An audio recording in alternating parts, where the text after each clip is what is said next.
My parents' marriage was already in shambles, and my arrival didn't help matters. I'm Nicole, and my father, Tom, wasn't exactly thrilled when Mom told him she was pregnant. "You planned this, didn't you, Sarah?" he yelled during one of their arguments, getting pregnant on purpose just to trap me here. I've heard this story from Mom so many times that I can almost picture it happening. On my 18th birthday, Mom cruelly threatened to throw me out forever unless I turned over my inheritance to my stepsister or faced expulsion. They argued for 4 long years after I was born, sometimes about money, sometimes about Dad's late nights out, and sometimes about me. It seemed like everything was a prelude to another explosive fight, and when I turned 5, they finally made it official and got divorced. Dad didn't stay to see how that worked out. No goodbye, no forwarding address, and no children. My mom always said that Dad was too carefree and irresponsible to be a real family man, preferring to spend his paycheck on whatever caught his fancy rather than save for our future. The only connection I had left to Dad's side of the family was my grandmother Eleanor. She and Mom couldn't stand each other and blamed Mom for the failed marriage by accusing Mom of pushing Dad away with her constant nagging about money and responsibility. "Your father is nothing but a selfish coward," Mom would tell me whenever I asked about him. Eventually, I learned to stop asking. Support payment, it felt like he never existed except for the hole he left in our lives and Mom's growing resentment. Grandma Eleanor would give me warm hugs and tell me stories about my father when he was younger. She would run her fingers through my hair and smile softly, saying, "You look just like your father, sweetheart. You have his eyes, his smile, even that little dimple when you laugh." 3 years went by in a blur of weekend visits to Grandma Eleanor's house because I couldn't even bear to be in the same room as her. A house full of cookies, stories, and the warmth I couldn't find at home. By the time I turned 8, I had become accustomed to a sort of routine that included spending my precious weekends with Grandma, who never stopped hoping he would return, and spending my days with Mom, who was still bitter about Dad. However, everything changed one rainy Tuesday in October when Mom received a call that made her face go pale. Her voice was unusually quiet, and she said, "Get your coat, Nicole. It's important." That the drive to Grandma's house was different this time. Normally, Mom would just drop me off and drive away, but today she parked the car and actually accompanied me to the door. I could sense that something was amiss in the heavy silence between us. Grandma Eleanor appeared smaller in some way, lying in her bed with papers all over her. Her normally flawless silver hair was disheveled, and her face had a grayish tint. That alarmed me, but she smiled when she saw us reaching out with her slender hands. "Sarah Nicole, thank you for coming." Her voice was weaker than I had ever heard it. "Please sit down, both of you, Mom." Then, without protest, Grandma Eleanor's attorney, Mr. Peterson, was there as well, standing quietly in the corner. As if she were a solemn statue, Grandma said, "I need to talk about something important." She looked at me first, then at Mom, and said, "I'm not well, and I need to make sure everything is properly arranged." She took a moment to catch her breath. "But I've set up something special for you." I remember playing with the hem of my sweater, not really understanding what was going on. Adult conversations about arrangements and papers always bored me, but I knew I was supposed to pay attention. "I'm creating an educational fund for Nicole." When she talked about her plans, her posture changed. Her eyes widened slightly, and her hands, which are usually twitchy with anxiety, became motionless in her lap.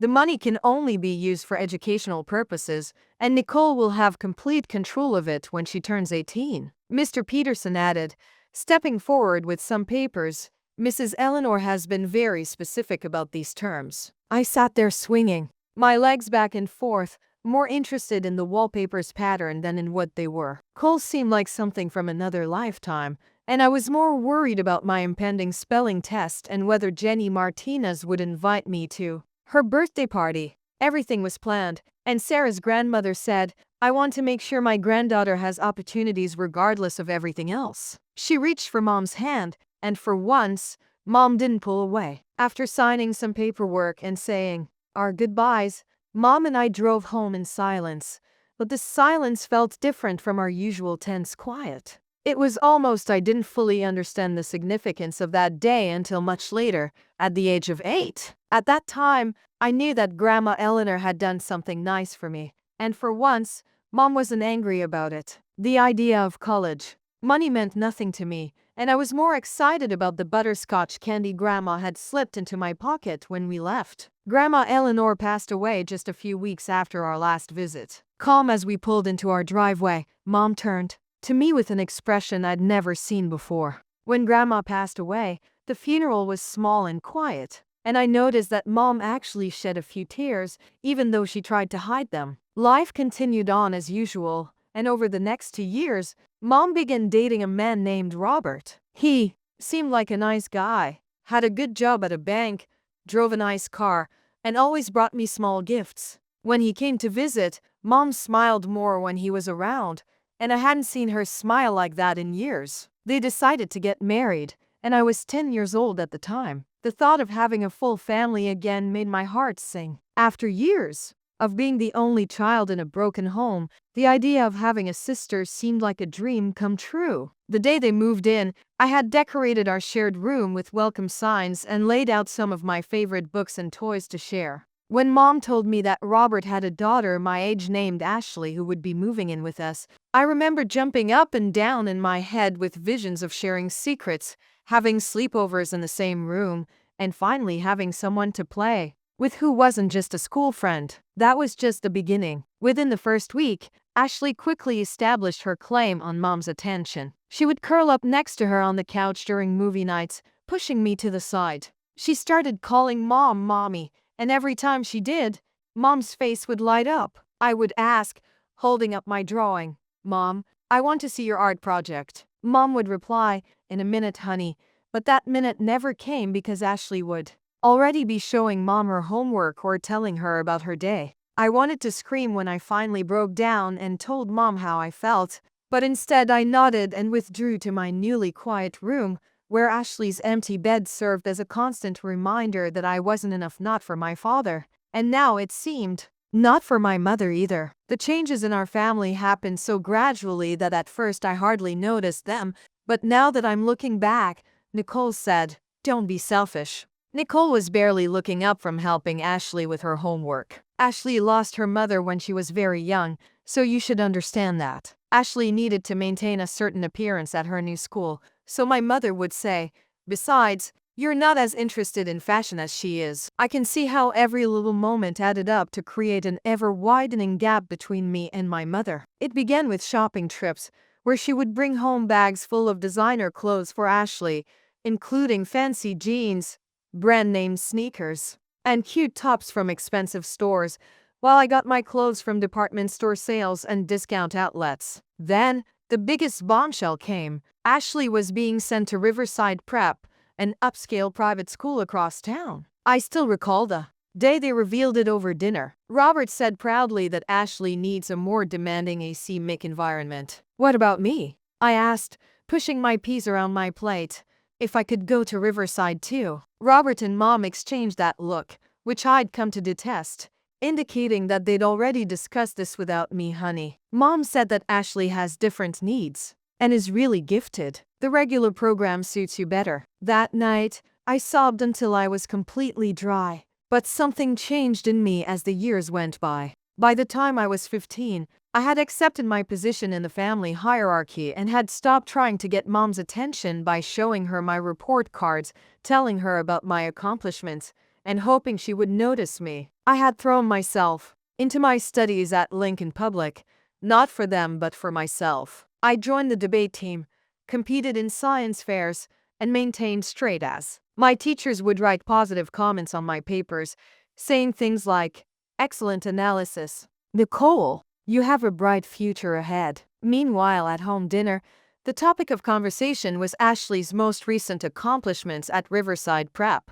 I would sit quietly eating dinner, thinking about my own straight as for how I just won first place in the regional science fair, how my debate team coach wanted me to lead the team next year, and why I should share my accomplishments at a public school. Her participation in the Model UN conference, her selection for the Advanced Placement program, And her tennis tournaments against other private schools made her English teacher say she has real potential as a writer. Robert would add proudly, couldn't possibly match Ashley's achievements at private school, at least not in their eyes. However, there were times when Mom and Robert would go to all of Ashley's tennis matches but missed my debate team finals, bringing up old hurts, but I had learned to ignore them and concentrate on what I could control, my education, my goals. And thanks to Grandma Eleanor's foresight, a future that was all mine. Senior year passed quickly in a flurry of scholarship essays and college applications, and as graduation drew near, I found myself sitting at my desk late into the night. You don't have to go the scholarship route, you know. My guidance counselor, Mrs. Martinez, had told me that with your grandmother's college fund, you could attend any school you want, but I had bigger plans for that money, so I wanted to be smarter about it. I told her that if I can get a full scholarship, I can save the fund for a down payment on a house after graduation. She smiled. I was surrounded by brochures from various universities because my grades had opened up a lot of opportunities. Nicole, you're always planning ahead, aren't you? 2 weeks prior to my 18th birthday, Mom called me down for what she called a family meeting. I found them all seated in the living room, with Mom perched anxiously on the edge of her favorite armchair, Robert looking serious on the couch, and Ashley next to him not quite meeting my eyes. Nicole said, "Sit down," patting the ottoman across from her. I sat there, observing how formal everything felt. Normally, family meetings take place over dinner or in passing, but never with this kind of setup. As you know, Mom started, and Ashley is graduating this year as well. Looking at my stepsister, we've been considering colleges, and when she finally turned to face me, I said, "Congratulations, this is my dream school." I'm not sure why a family meeting was necessary, but Robert stepped in, pointing out that despite Ashley's stellar performance at Riverside Prep, her grades don't quite qualify her for a full scholarship. Mom leaned forward, saying that we spent a lot of money on her private school education, and it has been well worth it, but we simply don't have the funds for Princeton's tuition. I sat there, still not understanding why they were telling me this, and then Mom dropped the room. Fell silent as we hoped that since you have your grandmother's college fund, you might be willing to share it with Ashley. I looked at my mother, expecting her to joke, but her face remained serious and expectant. I even shared my college fund, which I slowly depleted because Grandma Eleanor had set it up specifically for my education, and you're getting a full scholarship. Ashley said, "This justifies everything, or you don't even need the money. We're family," Mom added softly. "Family helps each other." I felt as though I had been hit in the gut. My mother's voice took on that sharp edge I'd come to know so well. "No, this money was left to me by my grandmother. It's mine, and I'm going to use it for my future." Robert's face turned red. "Do you hear how selfish she sounds, Sarah? This is exactly what I've been talking about for years. They wanted me to give it to Ashley, the same Ashley who had spent years making sure I knew I wasn't really family, the same Ashley who got everything while I got the leftovers. I couldn't help but laugh bitterly because it's selfish of you guys to watch your tone." "Young lady," Robert snapped, "you've always been jealous of Ashley, always trying to compete with her, and now you're taking your revenge by denying her a chance at a good education." His statement was so ridiculous that I laughed again, even though it wasn't funny. "I was jealous of how you've given Ashley everything while treating me like an afterthought. Also, if she's as smart as you've always claimed, why didn't she receive a scholarship like I did?" Ashley's face crumpled, and tears began to flow. She jumped off the couch and ran upstairs, her dramatic exit punctuated by the slamming of her bedroom door. "How dare you, Mom?" Her voice was quite dangerous. "How dare you be so cruel? I'm being cruel." I stood up, my hands shaking. "You're the one attempting to take away my college fund." Mom stood in front of her, her face hard. "Then, let me be clear. You have 2 weeks until your birthday to change your mind. If you don't agree to share that money with your sister, you can find another place to live." The floor seemed to tilt under my feet. I whispered, "This house is in my name. You'll be 18 and an adult. I'm not legally obligated to support you anymore. I can't believe you're choosing her over me again. You're choosing money over family." Robert shot back, "When have you ever treated me like family?" Mom said, "Just think carefully about your choice, Nicole, and for the next 3 days, I felt like I was living in a ghost town where I was the only ghost. No one spoke to me at breakfast, and when I asked questions at dinner, Ashley acted as though I was for days after that disastrous family meeting. I called Mr. Peterson, my grandmother's lawyer. My hands were shaking as I dialed his number, but his warm, familiar voice helped calm my nerves. Nicole, I was just thinking about you. Your 18th birthday is today. Mom and Robert treated me like an unwanted house guest who had overstayed there. Welcome. I ate my meals in my room, spent my free time at the library, and tried to make myself as scarce as possible, but every night as I lay in bed, I could hear them in the living room laughing and watching TV together. Coming up soon, Mr. Peterson, which is actually why I'm calling. I took a deep breath and told him everything, including the ultimatum and the demand for money. He listened quietly until I finished and then cleared his throat. Those funds are legally yours to control the moment you turn 18, Nicole. Your grandmother was very specific about that, and to be honest, I believe she suspected that something similar might occur at some point. Let's just say that she knew her son's ex-wife very well. Now, regarding your living situation, let me suggest that you choose a college first, preferably one in a different city. I spent that afternoon looking for apartments near State University, where I had already been accepted with a full scholarship. By evening, I had found a small but decent place just a 10-minute walk from campus, and the landlord, Mrs. Chen, was willing to hold it for me with just a promise of payment on my birthday. For the next week, I discreetly packed my life into boxes, one small piece at a time, so that no one would notice what I was doing. This way, I can help you with the paperwork, and we can get everything set up in advance. Every night after everyone had gone to bed, I would pack another box and conceal it in my closet photos, books, clothes, and everything I had in cardboard containers. On the morning of my 18th birthday, Mom cornered me in the kitchen and asked, arms crossed, "Have you made your decision?" I looked at her and felt oddly calm. "Yes, I have," but the answer was still no. Her voice was harsh. "I want you out of this house today." So I said simply, I think my calm acceptance threw her off because she probably expected tears or pleading. 20 minutes later, I was turning the key in the lock of my new apartment. I started by calling Mr. Peterson, who had all the necessary paperwork ready by noon. By 1 o'clock, I had access to my grandmother's fund. That afternoon, I paid the security deposit and first month's rent to Mrs. Chen. The week before, the manager, Mike, had already agreed to hire me for the summer before college started. My apartment was small, just a studio with a kitchenette, but it was mine that night as I sat on my newly acquired air mattress and ate. 2 weeks into my new life, I was enjoying takeout and watching the sunset through my one window when I felt an unexpected sense of freedom.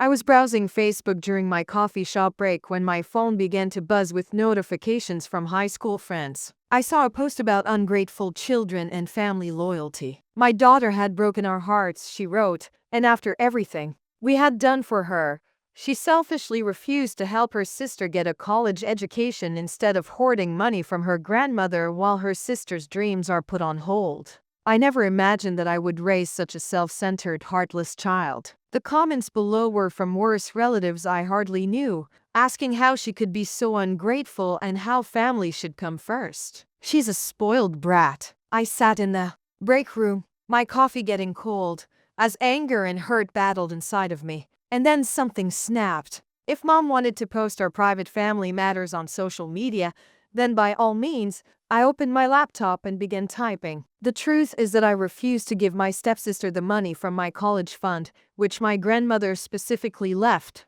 for my education. However, my mother neglected to mention that on my 18th birthday, she threatened to have me leave the house if I didn't give up my inheritance, and she followed through on that threat. I was forced to move out because I refused to give up money that was legally mine for years. I watched as my stepsister attended a private school while I attended a public one, and I saw her get expensive clothes while I got department store leftovers. I worked hard, received straight A's, and earned a full I'm proud to have received a college scholarship, but apparently that wasn't enough. They also wanted my inheritance. So, yes, I kept my grandmother's gift to me.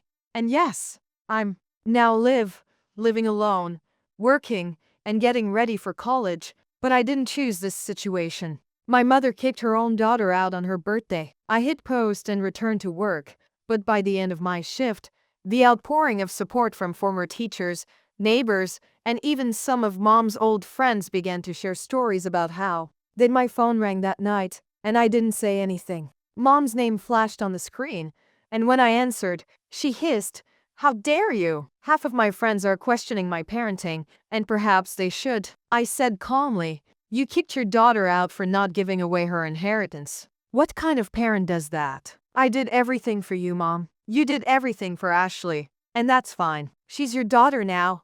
But I'm done, Mom." I hung up, blocked her number, and blocked her on all my small apartment feels more like home every day. And occasionally I think about my mom, Robert, and Ashley. However, those thoughts are becoming less frequent. Grandma Eleanor's picture sits on my desk, and sometimes I swear she's smiling at me with pride. She knew somehow that I'd need this money not just for education but for freedom. Social media, along with Robert and Ashley, was surprisingly easy. Like cutting off dead weight I'd been carrying for years. Provided me with the resources to select my own course. And I will always remember it.